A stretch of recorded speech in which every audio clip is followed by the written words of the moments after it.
जो कॉन्सेप्ट आसा न्हू हेंच्यांनी सुरू केला आनी हो जो आमकां आयजूच कळ्ळो दनपाराक आनी जेन्ना कळ्ळो तेन्ना आमी ताबडतोब घरा बसून भायर सरून आमी तांकां हातभार लायलो. हो कॉन्सेप्ट खूब बरो आसा आनी जेंका लागून आमी हांगा दिवाळी साजरी करूं शकता ते दिवाळीक घरा वचूं शकना. हांगासून आमी थोडोसो कितें जाता तसो हातभार लावन आमी तांकां त्याच जाग्यार तेंचे फराळ पावोवपाची वेवस्था करता आनी हे तेंचे उपक्रमान आमी मातसो बारीकसो हातभार लायता.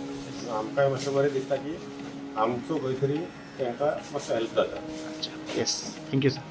खूप बरो उपक्रम आसा. एक्चुअली माझे एक नवोदयचे फ्रेंड आसा रजनी म्हणून, तेणी म्हाका पोरू सांगलेलें की अशें अशें आपूण हांवें तिका विचारलें तूं खंय गेल्लें तर ते म्हणपा लागले आपूण चकल्यो करपाक गेल्ले. आनी म्हटलें चकल्यो इतक्यो चकल्यो कित्याक करता तूं तर म्हणपा लागले अशें अशें आजून एक आमचे नवोदयचे फ्रेंड आसा मृदुला म्हणून, ते म्हणपा लागले ते आनी तेजो घोव म्हणपा लागले की सैनीक जे सीमेचेर लढतात आमच्या खातीर देशा खातीर तर तांकां स्वता फराळ करून म्हणजे आपूण जसो घरान आमी खातात तो म्हणजे असो डालडा बी घालून न्हू शुद्ध तुपाचो फराळ, चिवडो बी बरे तितून सगळे बदाम काजू बी घालून अशे लाडू म्हणजे सगळे घरान जे आमी खाता न्ही तशें म्हणजे तितून असो फराळ करून तो पॅक करून सैनिकांक धाडटा. हांवें ते आयकतकूच म्हाका इतकें बरें दिसलें. हांवें म्हटलें बरें आसा म्हटलें कोण तरी अशें करता. हांवें सांगलें फुडल्या वर्सा म्हाका सांग म्हटलें. सो काल तेणी म्हाका फोन केलो असो फराळ पॅक करपाचो सांग तुज्या कडेन टायम आसा काय म्हणून. हांवें म्हटलें हय म्हटलें हांव वयता. मागीर हांवें म्हज्या मिस्टरांक सांगलें म्हज्या चेड्याक सांगलें ते बी रेडी जाले आनी आमी सगळे जाण आयज दनपारां हांगा फराळ पॅक करपाक येयले. थँक्यू. आमची आनंद प्रेम परिवार म्हणून एक संस्था आहे. ही रजिस्टर्ड संस्था नाही. या संस्थेला गव्हर्नमेंटची मदत वगैरे काहीही नाही. हा एक उपक्रम आहे जो एका व्यक्तीने सुरू केला. त्या व्यक्तीला प्रत्येक परिवार जोडत गेला. जवळजवळ महाराष्ट्रातून देशातल्या ॲक्च्युअल बॉर्डरवरती जे असणारे सैनिक आहेत त्या सैनिकांना हा फराळ पाठवला जातो. मुंबई, पुणे, कोल्हापूर, सांगली, अमरावती, गोवा, सावंतवाडी इत्यादी ठिकाणाहून हा फराळ बॉर्डरवरच्या सैनिकांना पाठवला जातो. ह्या फराळामध्ये 80 ग्रॅम चिवडा, 80 ग्रॅम शंकरपाळी, 2 लाडू आणि 2 चकल्या हे पदार्थ असतात. प्लस आमचं एक ग्रीटिंग असतं सैनिकांच्याकरता शुभेच्छा देणारं एक प्रिंटेड असतं, एक स्वतः आम्ही हाताने बनवून घेतो. या उपक्रमाला बरीच लोक आर्थिक शारीरिक मदत करतात.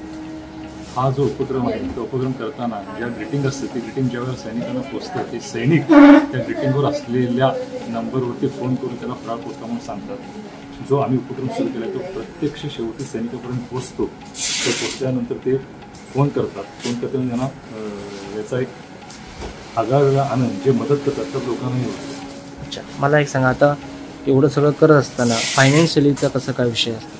ह्याच्यामध्ये आम्हाला आर्थिक मदत ही कोणाची नाही. ही आम्ही स्वतःहून जो काही खर्च येतो तो काही आम्ही कुटुंब आहोत त्या कुटुंबाने ठरवून घेतलेला आहे की आम्ही प्रत्येकजण आपापल्या परीनं आपापला खर्च आपापला हिस्सा हा त्याच्यामध्ये हे करतो. कोणाकडून ही मदत आम्ही मागायला जात नाही. ज्या लोकांना कळते की बाबा हा उपक्रम चालू आहे ते स्वतःहून येऊन आर्थिकदृष्ट्या शारीरिकदृष्ट्या मदत करायला तयार होतो.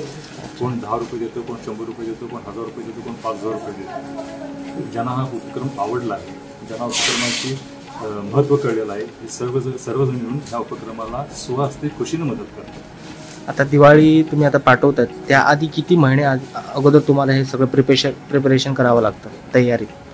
हे फराळ पाठवताना साधारणपणे 3-4 महिन्यापूर्वी आम्हाला परमिशन मिळते की आम्ही फराळ पाठवायचा आहे. त्यानंतर आम्हाला लोकेशन कळते की कुठं किती ठिकाणी फराळ पाठवायचा आहे. त्याप्रमाणे हा फराळ पाठवला जातो. हे 4 महिन्यापूर्वी आम्हाला परमिशन मिळते. त्यानंतर हा फराळ सुरुवात करायला आम्ही महिन्यापासून सुरुवात करतो. खरेदी वगैरे करणं नाही करणं आणि साधारणपणे हा दिवाळीच्या आधी एक आठवडाभर ते आमचा फराळ त्या कामाला सुरुवात करून 2 दिवस आधी त्यांना पोचेल अशा पद्धतीने आम्ही हा फराळ पाठवला जातो. आपल्या इथून म्हणजे गोव्याहून सध्या हा जो फराळ जाणार आहे तो सावंतवाडी आणि गोवा यांचा मिळून 2000 सैनिकांना मणिपूरला हा फराळ पाठवला जातो. हा सर्व फराळ घरातल्या महिला ह्या स्वतः स्वहस्ते बनवतात. हा फराळ कुठेही विकत घेतला जात नाही. स्वहस्ते बनवून चिवडा, लाडू, शंकरपाळी आणि चकली स्वहस्ते बनवून हा फराळ पाठवला जातो. आता या तुमच्या या कामात कोणकोणाचा हातभार असं लागतं तुम्हाला? हातभार मदत? हा, आम्हाला मदत करणारी बरीच लोक आहेत. ह्याच्यामध्ये गोव्याच्या स्वाती सामंत, मनमोहन सामंत आहेत, अनिल पाटील साहेब आहेत, त्यांच्या लक्ष्मी ह्या अंजली पाटील आहेत, तन्वी नारोलकर आहेत, अभिषेक नारोलकर आहेत, हेमंत खानोलकर, नेत्रा खानोलकर हे सर्वजण यामध्ये आम्हाला मदत करतात. या व्यतिरिक्त ज्यांना या गोष्टीचं महत्त्व कळले आहे ते लोक आम्हाला आर्थिकदृष्ट्या संपूर्ण महाराष्ट्रामधून कोणी 100 रुपये, 500 रुपये, 1000 रुपये अशा प्रमाणे आर्थिकदृष्ट्या मदत करत असते. अच्छा. त्या सगळ्यांच्या मदतीचा आम्हाला उपयोग होतो आणि त्या दृष्टिकोनातून म्हणजे हे आम्हाला मदत न करता प्रत्येकजण हा आमची मदत ही सैनिकांकरता आहे, सैनिकांना फराळ जातो या उद्देशाने ती मदत करतो आणि त्याप्रमाणे तो फराळ त्यांना पोचवला जातो. आता आम्ही इथे पोचल्यानंतर आम्हाला कळलं की इथून काही कुठेतरी तांबोशे या गावातून सैनिकांना काहीतरी फराळ जाते. मग तुमची अपेक्षा काय आहे की बाकीच्या लोकांना कळावं, असं काहीतरी तुमची मागण्या असतील किंवा आणि काहीतरी तुमचे हे असतील, काय सांगाल? आमची अपेक्षा एवढी की हा उपक्रम आमचा गेले 3-4-5 वर्ष चालू आहे. त्यातील कोणालाही याची कल्पना बहुतांशी कल्पना नाही. आमची कोणी एकच इच्छा आहे की दिवाळीच्या वेळी ज्या वेळेला आपण घरामध्ये आनंद साजरा करत असतो, आपण आपल्या कुटुंबासमोर फराळ करत असतो, त्यावेळी भारताच्या सीमेवरती प्रत्यक्ष सैनिक हा त्याच्या कुटुंबापासून दूर राहून आपल्या देशाचं पर्यायाने तुमचं आमचं रक्षण करत असतो. त्या सैनिकाकरता सुद्धा आपल्याकडून फराळ जावा ही एक आमची भावना आहे आणि ह्या उपक्रमाला गोव्यातील सर्व लोकांनी प्रतिसाद द्यावा ही आमची अपेक्षा आहे. हे कार्ड आहे, हे प्रिंटेड कार्ड आहे. यामध्ये राखी वालावकर आणि स्वाती सामंत यांची नावे आहे. हिंदी, या बाजूला हिंदी सेट आहे, त्या बाजूला इंग्लिश आहे. त्याच्यामध्ये सैनिकांकरता शुभेच्छा व्यक्त केलेलं हे कार्ड आहे. अच्छा. याच्याबरोबर आणखीन एक ज्यांनी मदत केली त्या व्यक्तीने ते प्रत्येक व्यक्तीचं नाव घालून एक हँडमेड कार्ड पाठवलं जातं. अच्छा. त्याच्यावरती जो हे कार्ड पाठवतो किंवा जो मदत करतो त्याचा नंबर दिलेला आहे. त्या नंबरवरती जर आपल्या सैनिकांना परमिशन मिळाली किंवा सैनिकांना वेळ मिळाला तर त्या नंबरवरती फोन करून सैनिक प्रत्यक्षात त्या लोकांना सांगत की तुमचा फराळ पोचला. हा एक आनंद ज्यांनी मदत केला तो एक वेगळाच असतो किंवा आपली मदत शेवटपर्यंत पोचते हा एक विश्वास त्यातून निर्माण होतो. अच्छा.